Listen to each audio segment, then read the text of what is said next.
بسم اللہ الرحمن الرحیم۔ السلام علیکم۔ ام المومنین حضرت عائشہ رضی اللہ تعالیٰ عنہ سے روایت ہے، انہوں نے فرمایا رسول اللہ صلی اللہ علیہ وآلہ وسلم پر وحی کی ابتدا سچے خوابوں کی صورت میں ہوئی۔ آپ جو کچھ خواب میں دیکھتے وہ سپیدۂ صبح کی طرح نمودار ہو جاتا، پھر آپ کو تنہائی محبوب ہو گئی، چنانچہ آپ غار حرا میں خلوت اختیار کرتے اور کئی رات گھر تشریف لائے بغیر مصروف عبادت رہتے۔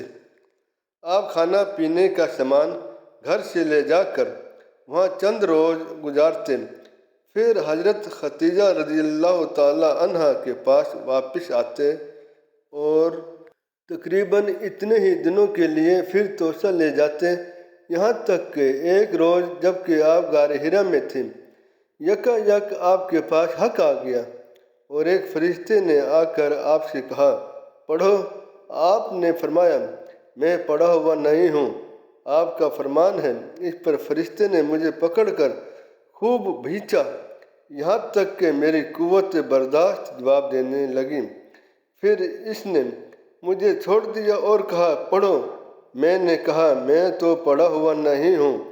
اس نے دوبارہ مجھے پکڑ کر دبوچا، یہاں تک کہ میری قوت برداشت جواب دینے لگی، پھر چھوڑ کر کہا پڑھو۔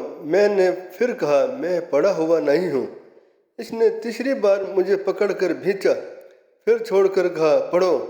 اپنے رب کے نام سے جس نے پیدا کیا، جس نے انسان کو خون کے لوتھڑے سے پیدا کیا، پڑھو، اور تمہارا رب تو نہایت کریم ہے۔ پھر رسول اللہ صلی اللہ علیہ وآلہ وسلم ان آیات کو لے کر واپس آئے اور آپ کا دل خوف سے دھڑک رہا تھا، چنانچہ آپ اپنی بیوی حضرت خدیجہ بنت خویلد رضی اللہ تعالی عنہ کے پاس تشریف لائے اور فرمایا مجھے چادر اڑا دو، مجھے چادر اڑا دو۔ انہوں نے آپ کو چادر اڑا دی، یہاں تک کہ آپ سے خوف زدگی کی کیفیت دور ہو گئی۔ پھر آپ نے حضرت خدیجہ رضی اللہ تعالی عنہ کو واقعہ کی اطلاع دیتے ہوئے فرمایا مجھے اپنی جان کا ڈر ہے۔ حضرت خدیجہ رضی اللہ تعالی عنہ نے کہا قطعاً نہیں، اللہ کی قسم، اللہ تعالیٰ آپ کو کبھی رنجیدہ نہیں کرے گا۔ آپ صلہ رحمی کرتے ہیں، درماندوں کا بوجھ اٹھاتے ہیں، فقیروں محتاجوں کو کما کر دیتے ہیں، مہمانوں کی میزبانی کرتے ہیں اور حق کے سلسلے میں پیش آنے والے مصائب میں مدد کرتے ہیں۔ پھر حضرت خدیجہ رضی اللہ تعالی عنہ رسول اللہ صلی اللہ علیہ وآلہ وسلم کو ساتھ لے کر اپنے چچا جاد بھائی ورقہ بن نوفل بن اسد بن عبد العزیٰ کے پاس آئیں۔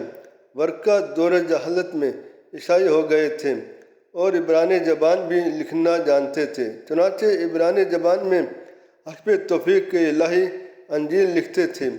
اس وقت بہت بوڑھے اور نابینا ہو چکے تھے۔ ان سے حضرت خدیجہ رضی اللہ تعالی عنہ نے کہا بھائی جان اپنے بھتیجے کی بات سنیں۔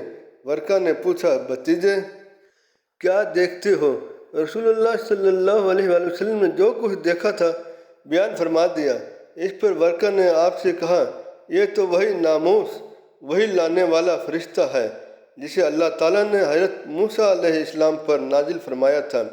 کاش میں آپ کے زمانۂ نبوت میں توانا ہوتا، کاش میں اس وقت تک زندہ رہوں جب آپ کی قوم آپ کو نکال دے گی۔ رسول اللہ صلی اللہ علیہ وآلہ وسلم نے فرمایا اچھا تو کیا وہ لوگ مجھے نکال دیں گے؟ ورقہ نے کہا ہاں، جب بھی کوئی آدمی اس طرح کا پیغام لایا جیسے آپ لائے ہیں تو اس سے ضرور دشمنی کی گئی، اور اگر مجھے آپ کا زمانہ نصیب ہوا تو آپ کی بھرپور مدد کروں گا۔ اس کے بعد ورقہ جلد ہی فوت ہو گئے اور وہی رک گئی۔